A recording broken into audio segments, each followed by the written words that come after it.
তোমরা তোমাদের যতটুকু আছে ততটুকু নিয়ে প্রস্তুতি গ্রহণ করো। সাহায্য কোথা থেকে আসবে? সাহায্য কোথা থেকে আসবে? সেই গণঅভ্যুত্থানের দিন এখন বাজে 12টা।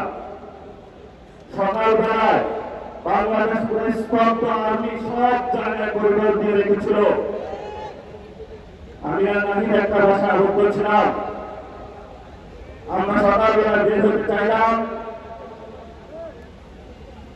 বলল গুলি করা হবে। যে ভাষায় আবদ্ধ ছিলাম একজন শিক্ষককে নিচে পাঠাইলাম। বললাম স্যার একটু দেখে আসুন নিচের কি অবস্থা। স্যার বলল নিচ থেকে উঠে এসে যা আর্মি হলো আমার পেটে হলো গুলি ধরেছে, যাওয়ার কোনো অপশন নাই। আমাদের অনেক ভাই সেই দিন সকালে শহীদের অবস্থান নিয়েছিল, সেইখানে অনেক গুলিবিদ্ধ হয়েছিল। ঠিক এই সময়টাতে বাংলার মানুষ সকল ব্যারিকেড বন্ধ করে, যেখানে এসএসএফ কে 5 মিনিট দেওয়া হয়েছিল, শেখ হাসিনাকে 5 মিনিট দেওয়া হয়েছিল, যে হয়তো বাংলাদেশের মধ্যে তুমি 5 মিনিটের মধ্যে তোমার এখানে জীবন দিবা অথবা ভারতে বাড়াবা। সেই সময় আপনারা পুরো বাংলাদেশ ঐক্যবদ্ধভাবে পুরো বাংলার রাজপথে এসেছিলেন। সেই সময়কালীন 5 তারিখে তারেক রহমান বাংলাদেশে ছিল না। বাংলাদেশে ছিল আমার কৃষক, বাংলাদেশে ছিল মজুর, বাংলাদেশে ছিল রিক্সা চালক, বাংলাদেশে ছিল সবচেয়ে বিক্রেতা, বাংলাদেশে ছিল গৃহিণী, বাংলাদেশে ছিল আলেম, বাংলাদেশে ছিল ছাত্র। তারেক রহমানের কোন ছায়া আমরা সেদিন রাজপথে দেখি না।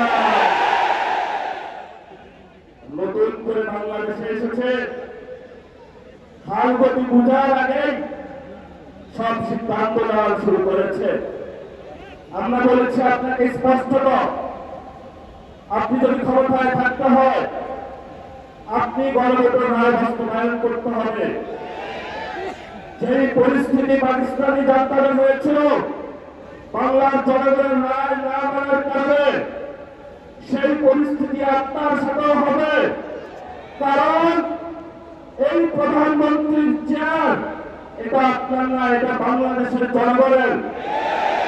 আমাদের চেয়ার নিয়ে কেউ যদি ছিনিমিনি খেলে আমরা তো সেই চেয়ারকে রক্ষা করতেই হবে আমাদের। আমি ছোট্ট একটা গল্প দিয়ে শেষ করবো। তাজমহল একজনে প্রায় 100 টাকার মতন বিক্রি করেছিল।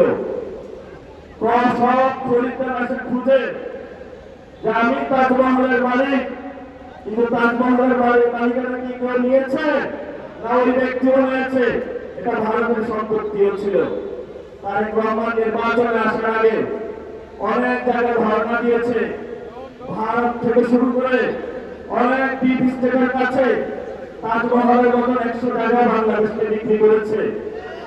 এখন সবাই এসেছে তারেক রহমানের কাছে যে তুমি না আমার কাছে বিক্রি করেছিলা, আরেকজন বলে তুমি না আমার কাছে বিক্রি করেছিলা।